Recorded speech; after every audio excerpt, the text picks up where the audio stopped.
Hello दोस्तों, आप सभी लोगों का हमारे इस YouTube चैनल में स्वागत है। दोस्तों, मैं काफ़ी टाइम बाद आया हूँ वापस इस चैनल पर और काफ़ी सारी दिक्कतें रही जिस वजह से मैं वीडियो अपडेट नहीं कर पाया था बटेर को लेके। कोई बात नहीं सर, उसके लिए मैं माफ़ी चाहूँगा और मैं आज आपके लिए बहुत ही शानदार, बहुत ही नॉलेजफुल वीडियो लेके आया हूँ और उस वीडियो में आपको बताने वाला हूँ कि कोई भी व्यक्ति इस बिजनेस को कैसे स्टार्ट करे, बटेर फार्म को कैसे स्टार्ट करे और कहाँ से करे, क्या क्या जानकारी उसके लिए होनी चाहिए, वो भी आज आपको बताने वाला हूँ। और कैसे स्टार्ट करना है नए व्यक्ति को स्टार्ट करना है तो क्या क्या जानकारी होनी चाहिए, इसके बारे में भी मैं आज आपके लिए बताऊंगा। तो बने रहिए इस वीडियो में। तो सबसे पहले जो नया व्यक्ति होता है, अगर वो बटेर फार्म को स्टार्ट करना चाहता है और उसके पास अगर ज़्यादा रुपया नहीं है तो कम पैसों से भी इसको स्टार्ट कर सकता है।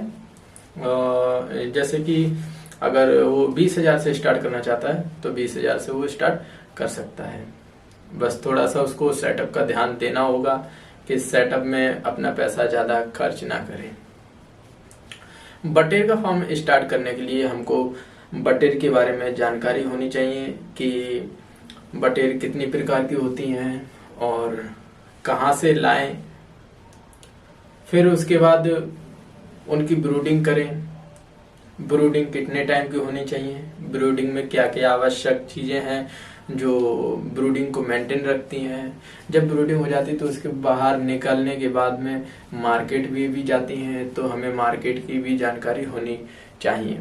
अगर हमको मार्केट की जानकारी है तो समझिए हम इस बिजनेस को बहुत ही अच्छी तरीके से कर सकते हैं, बहुत ही जल्दी हम इसमें कामयाब हो सकते हैं अगर आपको मार्केट की जानकारी है। तो दोस्तों, आज मैं थोड़ा आपको मार्केट की जानकारी भी दूंगा।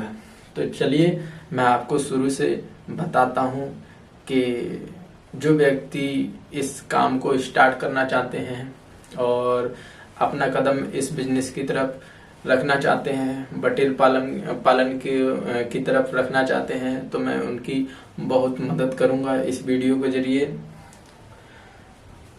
जब आप बटेर फार्म स्टार्ट करने की सोच रहे होते हैं तो आपको ये जरूरी है कि बटेर कितने प्रकार की होनी चाहिए। जैसे बटेर की मैं अगर बात करूं तो कैरी श्वेता है, कैरी उज्ज्वल है और जैपनीज क्वेल है, ब्रिटिश क्वेल है और काफ़ी सारी हैं। लेकिन जो मानी जाती, जो फार्मिंग में ज़्यादा अधिकतर जैसे बिहार में यूज करी जा रही हैं, तो जैपनीज क्वेल को ज़्यादा यूज में लिया जा रहा है क्योंकि उनकी अच्छी ग्रोथ है, मोर्टेलिटी भी कम होती है।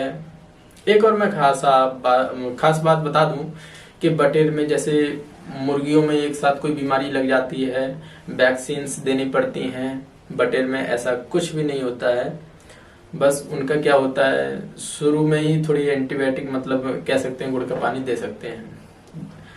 हाँ, अगर आप बच्चे को 0 दिन से परचेज कर रहे हैं तो आपको ये भी नॉलेज होनी चाहिए कि जो बच्चा कहाँ से लें, एक अच्छी हैचरी से लें जो आपको वाकई में सही प्रोडक्ट दे, सही बच्चे दे। क्योंकि कभी कभी ऐसा होता है कि भाई जानकारी होती नहीं है, स्टार्ट करने के लिए बच्चे लेने पहुंच जाते हैं और जानकारी ना होने के कारण हमें सामान गलत दे दिया जाता है, हमें बच्चे गलत दे दिए जाते हैं और उससे भी हमें काफ़ी ज़्यादा लॉस होता है। जब आप किसी जैसे यहाँ IVR में अगर तुम जाते हो बरेली, तो यहाँ से आप बच्चे परचेज कर सकते हो, या किसी ऐसे व्यक्ति से जिसको आप जानते हो, इसके बारे में जानकारी ले सकते हो, उससे भी आप बच्चे को परचेज कर सकते हो। बच्चा आपका 8 रुपये से लेकर आज के टाइम में और 12-13 रुपये तक का मिल जाता है 0 डेज का। 0 डेज का बच्चा लेने में फ़ायदा ये रहता है कि अगर आप 5 से 7 दिन का बच्चा लेते हैं तो आपका 20 से 30 रुपए का बच्चा मिलता है। तो उसमें कोई फायदा नहीं है। बटेर फार्मिंग में अगर आप ब्रूडिंग कर सकते हैं, ब्रूडिंग 0 डे से आप बच्चा अगर लेते हैं तो आपके लिए बहुत ही हेल्प रहेगी अर्निंग में।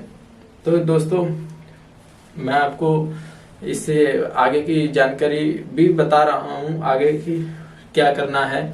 जैसे आप बच्चा लेके आते हैं तो बच्चे को कहाँ रखना है, उस स्थान की साफ सफाई होनी चाहिए। साफ सफाई के लिए आप बिछावन डाल सकते हैं। बिछावन में जैसे कि लीटर चावल की भूसी वो डाल सकते हैं, चूना भी डाल सकते हैं। चूना क्या करता है, जगह को सूखा रखता है और काफी मतलब वो इस तरीके का बना के रखता है जगह में जैसे सीलन नहीं पकड़ती है, ऐसा कर देता है। तो आप वो भी यूज कर सकते हो। हाँ, और जो बिछावन होती है उसको 15 दिन में, 1 महीने में आप बदलें, जिससे क्या रहता है बच्चों को कोई बीमारी नहीं पकड़ती है और आपको बदबू भी नहीं आएगी।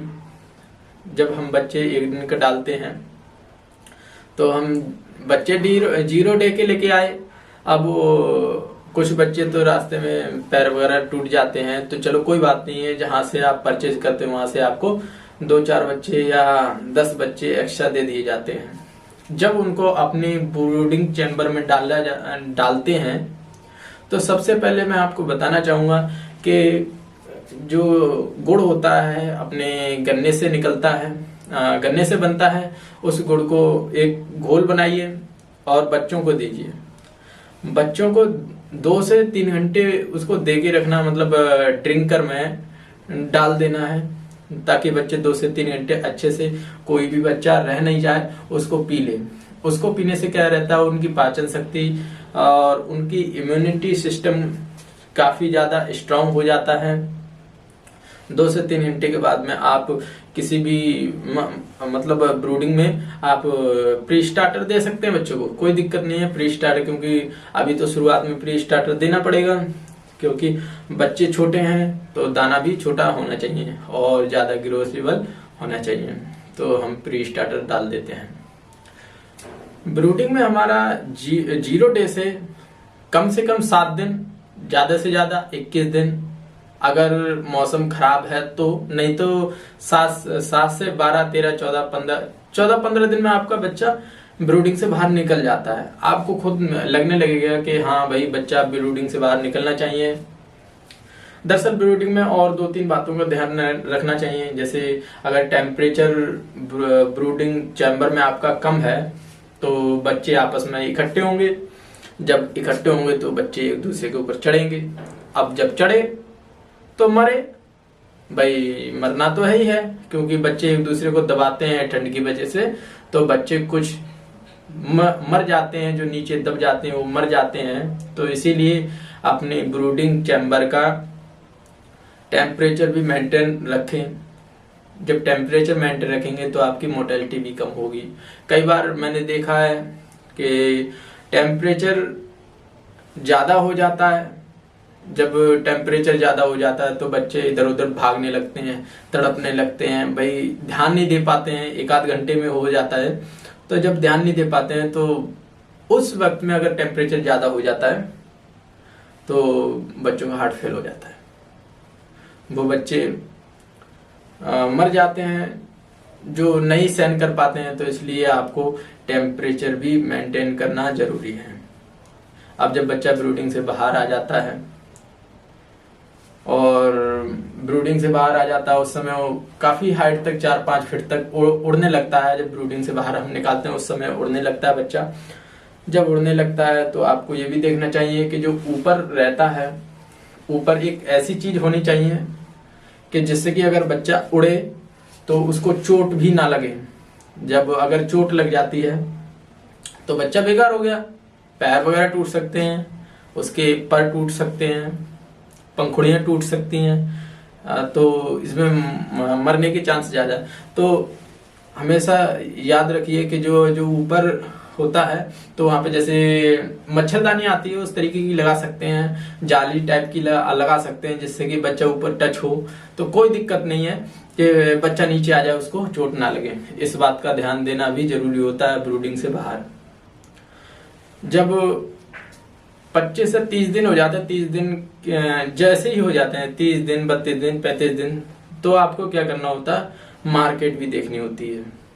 मार्केट में बच्चों को लेके जा घूमना पड़ता है। अगर मार्केट है आपके यहाँ तो सही है, मार्केट में आप लोगों से बात करते हैं उनके बारे में लोगों को नॉलेज देते हैं। अगर हाँ आपके एरिया में अगर मार्केट अच्छी है तो आप एक लकी इंसान है, क्योंकि जहाँ मार्केट अच्छी वहाँ आपका माल भी ज़्यादा सप्लाई होगा, और ज़्यादा सप्लाई होगा तो आपको ज़्यादा अर्निंग होगी।